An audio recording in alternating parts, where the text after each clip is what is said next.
তো বন্ধুগণ, আমাদের যেই অ্যাডমিন প্যানেলে যে রুল গুলো আছে, আপনার এই অ্যাডমিন ইউজার ক্রিয়েট করার সময় যে রুলগুলো আছে, এইগুলো কিন্তু এখন স্ট্যাটিক আছে। এইগুলো আমরা কি করব, আমাদের যে রুল টেবিল আছে, আমাদের যে রুলস টেবিল আছে, এই টেবিল থেকে আমরা এইগুলো ফ্যাচ করে এখানে পপুলেট করে দিব, এবং এটা স্প্যাটি প্যাকেজের থ্রুতে করব। তো আমরা যদি স্প্যাটি প্যাকেজে যাই, এখানে ওনাদের যে বেসিক ইউজেস আছে সেটাতে যাব। সেটাতে গিয়ে এখানে দেখুন ওনাদের যেই ট্রেডটা আছে, এই ট্রেডটা আমাদের ইউজার মডেলে আমরা ইউজ করব। তো এইখানে আমরা ওনাদের ট্রেডটা ইউজ করব, হ্যাজ রুল যে ট্রেডটা আছে, এবং এটা এখানে ইউজ করে দেব। আমরা এই ট্রেডটা ইউজ করলাম। এরপরে আমরা যেটা করব, আমাদের এই যে ওনাদের যে রুল যে মডেলটা আছে, এই মডেলটা আমরা আমাদের অ্যাডমিন অথেন্টিকেশন যেই কন্ট্রোলার, এইটার ভিতরে ওনাদের যেই মডেলটা আছে এই মডেলটা ইউজ করব।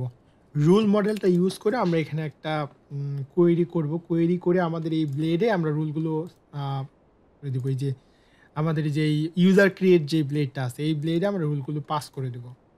তো এটার জন্য ধরুন যে এই যে ক্রিয়েট যেই মেথডটা আছে, এখানে আমরা রুলস একটা ভেরিয়েবল নিলাম, দেন হলো রুল যেই মডেল আছে এটার একটা অবজেক্ট তৈরি করে আমরা ডেটাবেস থেকে ধরুন যে লেটেস্ট যে রুলসগুলো আছে সেগুলো এখানে আমরা গেট করে দিব।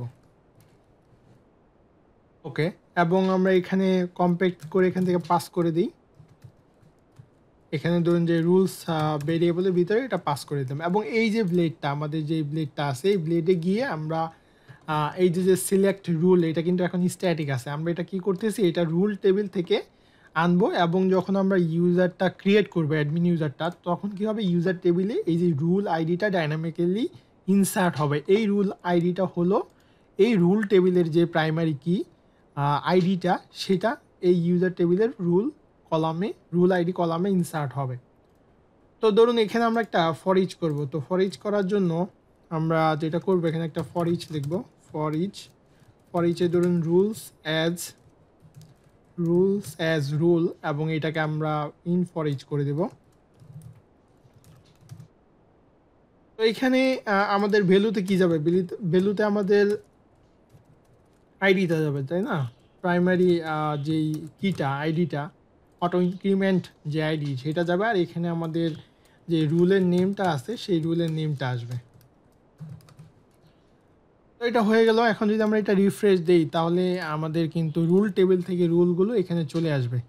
এই যে দেখুন, রুল টেবিল থেকে ম্যানেজার এবং সুপার অ্যাডমিন, আমরা যে ম্যানুয়ালি ক্রিয়েট করেছিলাম ম্যানেজার এবং সুপার অ্যাডমিন, এটা চলে আসলো। এখন ধরুন যে আমরা একটা সুপার অ্যাডমিন, ধরেন যে আমরা লিখলাম যে সাকিব, এখানে আমরা সুপার অ্যাডমিন একটা অ্যাডমিন ইউজার তৈরি করতেছি, এবং এখানে পাসওয়ার্ড দিলাম।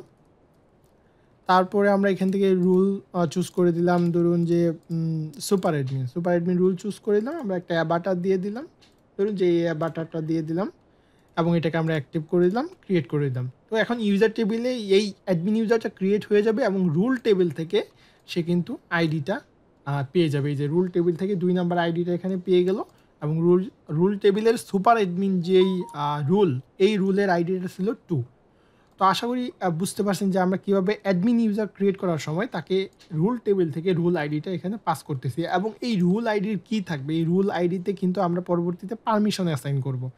আই মিন এই রুল যিনি আসেন, এই রুলে যিনি আসেন, উনি কী কী মেনু অ্যাক্সেস পাবেন, সেটা কিন্তু আমরা এই রুল আইডি বরাবর পারমিশনটা পরবর্তী ভিডিওতে সেট করব।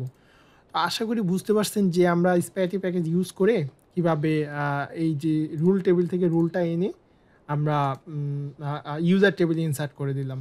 এবং আমরা যদি এখানে যাই, এই যে এখানে কিন্তু আমরা অ্যাডমিন অথেন্টিকেশন কন্ট্রোলারে ওনাদের যেই প্যাকেজের যে মডেল, এই যে স্প্যাটি পারমিশন মডেলস রুল, স্প্যাটি প্যাকেজের যেটা ব্যান্ডারের ভিতরে আছে, স্প্যাটি প্যাকেজের যে রুল মডেল, সেটা থ্রুতে আমরা রুল টেবিল থেকে এই সিম্পল ইলিকুয়েন্ট ইউজ করে আমরা কোয়েরিটা করে ফেললাম।